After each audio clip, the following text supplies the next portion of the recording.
મારી ક્યારે જીવનમાં એવી ઈચ્છા નહોતી કે હું જીવનમાં એકલી રહીશ અને હું આગળ પણ એકલા રહીશ, એવી કાંઈ ઈચ્છા મારી હતી નહીં. નાનપણથી મારી એવી જ ઈચ્છા હતી કે મારો કોઈ આમ મસ્તનો છોકરો છે, એ બોયફ્રેન્ડ હોય, પછી મારા મા બાપને હું કહીને હું એની સાથે લગ્ન કરીશ. અને સાચે નાનપણથી મારી આવી જ ઈચ્છા હતી અને આવું બધું મેં વિચાર્યું નહોતું કે કોઈ વ્યક્તિ છે XYZ એની સાથે હું રિલેશનશિપમાં રહીશ અને પછી 6-7 વર્ષ પછી મને એવું થશે કે આ વ્યક્તિ છે એ મારા માટે નથી અને એ વ્યક્તિને એવું લાગે કે આ છોકરી સાથે લગ્ન કરવા જેવા નથી. એટલે આમ જોવા જઈએ તો મેં બરાબર જ કર્યું છે અને એ વ્યક્તિ સાથે હું હતી તો એને ખબર પડી ગઈ છે. કેમ કે જ્યારે શરૂઆતના જે દિવસો હોય છે એ હનીમૂન પીરિયડ હોય છે, જ્યાં તમને બધુંય સારું લાગે અને છોકરો અને છોકરી જ્યારે નવા રિલેશનશિપમાં કે એમના નવા લગ્ન થાય ત્યારે બધુંય સારું હોય, પણ જેમ જેમ ટાઈમ જાય અને એમની સાથે આપણે રહેવા લાગીએ અને આપણે એને ઓળખતા થઈએ એમ આપણને એમની જે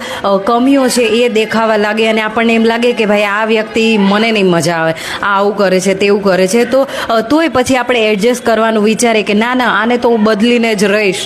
પણ એ બદલવામાં તમે ખુદ બદલાઈ જાઓ અને તમને ખુદને ખબર ના પડે કે તમે ક્યાં બદલાઈ ગયા અને આ બધું કરવામાં તમારું બધું જે છે એ તમે ખોઈ દીધું છે કે જે ટાઈમે તમારે જે કરવું જોઈએ એ તમે નથી કર્યું અને પ્રેમની પાછળ ભાગીને ક્યારેય કોઈને પ્રેમ નથી મળ્યો. મેં આ બધું કરેલું છે એટલે હું તમને કહું છું કે કોઈ વ્યક્તિ છે એને આપણે રાતને દિવસ એમને પ્રેમ કરીને આપણે રિટર્નમાં પ્રેમ મેળવી નથી શકતા અને કોઈની બહુ કેર કરી અને એમના માટે બહુ એફર્ટ્સ કરીને આપણે રિટર્નમાં આપણે એવો પ્રેમ છે એ હાસિલ નથી કરી શકતા. કેમ કે સામેવાળા જે વ્યક્તિ છે એને કેવું ફીલ થાય છે, કેવું થાય છે એ એમના હાથમાં છે, આપણા હાથમાં નથી અને આપણે પ્રેમ કરવો એ આપણા હાથમાં છે. એટલે આટલું મેં શીખી લીધું છે અને હવે મને એમ થાય છે કે મારે એવો પ્રેમ જોઈએ કે જે વ્યક્તિ છે એ મને જેવી હું છું એવી મને અપનાવી લે અને એણે મારી ખરાબમાં ખરાબ જે સાઈડ છે એ પણ જોયેલી હોય અને તોય એ એમ કે કૃષ્ણા મારે તું જ જોઈએ છે, બસ એ વ્યક્તિ જ મારા જીવનમાં મારે જોતો છે. અને જો આવો વ્યક્તિ નહીં આવે તો હું એકલા પણ રહી શકું છું, એટલા માટે કે હવે જીવનના બધાય જે આમ રંગ હોય એ બધાય મેં જોઈ લીધા છે અને મારી આ ખુશનસીબી છે કે બદનસીબી એ મને નથી ખબર કે નાની ઉંમરમાં જ હવે મને બધાય જે દુનિયાના રંગ હોય, બધાય જે રિશ્તા હોય છે એમાં મને આમ બધું જે સાચું જે દેખાવાનું હોય એ બધું મને દેખાઈ ગયું છે. તો આઈ એમ લાઈક કે હવે થઈ ગયું કે જે મારા કઈ કરીને મેં રાખ્યા એ લોકો છે એ એવું કહે છે કૃષ્ણા અમારી કાંઈ નથી અને જેમના માટે મેં બધું આપી દીધું અને બધું કર્યું એ લોકો કહે છે કે કૃષ્ણાએ અમારા માટે શું કર્યું, તું અમને ક્યાં કામ લાગી. તો આઈ એમ લાઈક કે જો પૈસા આપીને જ કોઈનો રિશ્તો છે એ આગળ વધારી શકાતો હોય તો મને એમ લાગે છે કે હવે મારે જીવનમાં એટલા પૈસા કમાવા કે જ્યારે કોઈ વ્યક્તિ છે એ મને એવું કહે કે તે મને ક્યાં પૈસા આપ્યા અને તે ક્યાં અમને રાખી, તો મારે એના મોઢા ઉપર આમ પૈસા ફેંકવા છે. મારી એવી ઈચ્છા છે અને જીવન છે એ બહુ સુંદર છે, પણ જો તમે ખરાબ રિલેશનમાં, ખરાબ લગ્ન જીવનમાં ફસાઈ ગયા તો એ જીવન છે એ નર્ક છે.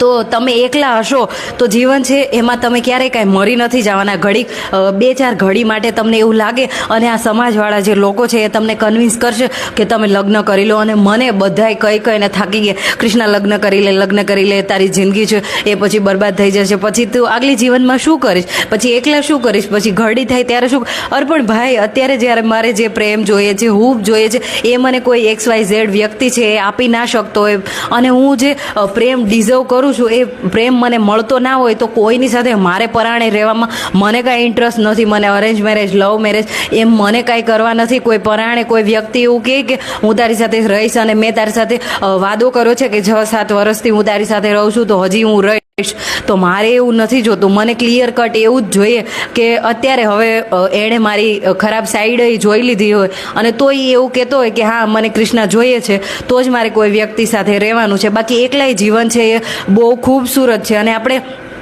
જે ભારતીય આપણી જે સંસ્કૃતિ છે એમાં જે છોકરીઓ છે, છોકરાઓ છે એમની જે ઉંમર છે 18 વર્ષ, 21 વર્ષ, 20, 22, 23 ત્યારે એમના લગ્ન કરી દેવામાં આવે છે અને અમારી જેવા 27-28 વર્ષના થાય ત્યારે મને એવું લાગે કે લગ્ન એટલાય કાંઈ ઇમ્પોર્ટન્ટ નથી. જો મને જેવો છોકરો જોઈએ એવો મને નહીં મળે તો લગ્ન એટલાય ઇમ્પોર્ટન્ટ નથી કે એના માટે હું ખરાબ રિલેશનમાં કે કોઈ XYZ વ્યક્તિ છે એને હું સહન કરી લઉં ને એ XYZ XYZ વ્યક્તિ છે એને એવું લાગે કે આ આવી છોકરી છે અને આમ કરે છે, અને એને હું કાંઈ બી કરું તો એ નાટક લાગતા હોય એવું કે બીજી છોકરીઓ તો આવા નાટક નથી કરતી, તું જ કરે છે, પછી તું કંઈ સારી નથી, આમ નથી. તો મારે આવું કાંઈ જ સાંભળવું નથી. એટલે જીવન છે એ એકવાર જ મળ્યું છે, તો તમને ગમે એવી રીતે તમે જીવી શકો છો. બાકી દુનિયાવાળા છે એ તમને કાંઈ બી કહેશે અને ગમે એ વાત ઉપર કન્વિન્સ તમને કરાવી શકશે કે પછી તમે ઘરડા થઈ જશો ત્યારે શું કરશો, તમારે સહારાની જરૂર પડશે. હા, મારે અત્યારે પ્રેમની જરૂર છે, હૂંફની જરૂર છે,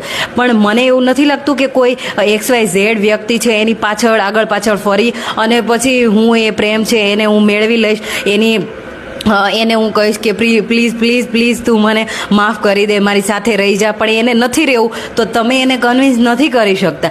અને પ્રેમ છે એ એવી વસ્તુ છે કે જેવું છે એવું જ આપણે રહેવા દઈએ તો જ એ પ્રેમ છે. બાકી કોઈ વ્યક્તિ છે એવું ઈચ્છતો હોય કે કૃષ્ણ છે બદલાઈ જાય અને આવી રીતે રહેવા મળે, મને ગમે એમ, તો હું એને પ્રેમ કરીશ, તો મારે એવો પ્રેમ નથી કરવો. એના કરતાં એકલા તમે રહી શકો છો. અને સાથે સાથે બીજી વાત એમાંય છે કે મારા ઘરમાં મારા મા બાપના લગ્ન જીવનનું મેં જોયું છે, એમનું જોઈને મારું મન છે એ ધોવાઈ ગયું. પછી મારી 3 બહેનો છે, મારા 2 ભાઈઓ છે, એમના લગ્ન જીવનને જોઈને મને એમ થાય છે કે નહીં, આ લગ્ન જીવન હોય તો એની કરતાં હું એકલા રહું છું એ બધુંય બરાબર છે. અને જીવનમાં એવું જરૂરી નથી કે તમારી પાસે કોઈ પાર્ટનર હોય તો જ તમે ખુશ રહી શકો છો. અને હું અત્યારે એકલા હરવા ફરવા જઈ શકું છું, મૂવી જોવા જઈ શકું છું, ખાવા પીવા જઈ શકું છું, તો એ આપણા માટે ઇનફ છે. અને આપણને એવું લાગે કે આ વ્યક્તિ છે એ તમને જેવા છો એવા અપનાવી લેતો હોય અને તમને પ્રેમ છે એ પ્રોવાઈડ કરે તો લગ્ન કરવા, નહીંતર એકલા રહેવામાં કંઈ જ વાંધો નથી.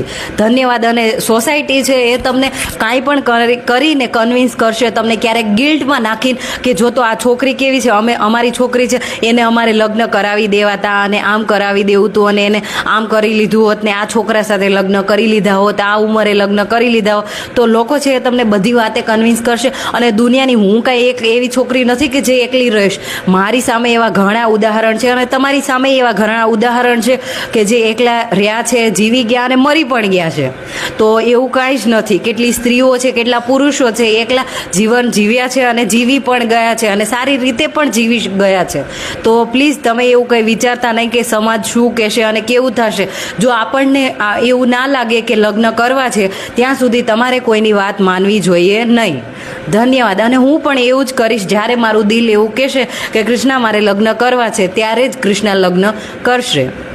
ધન્યવાદ.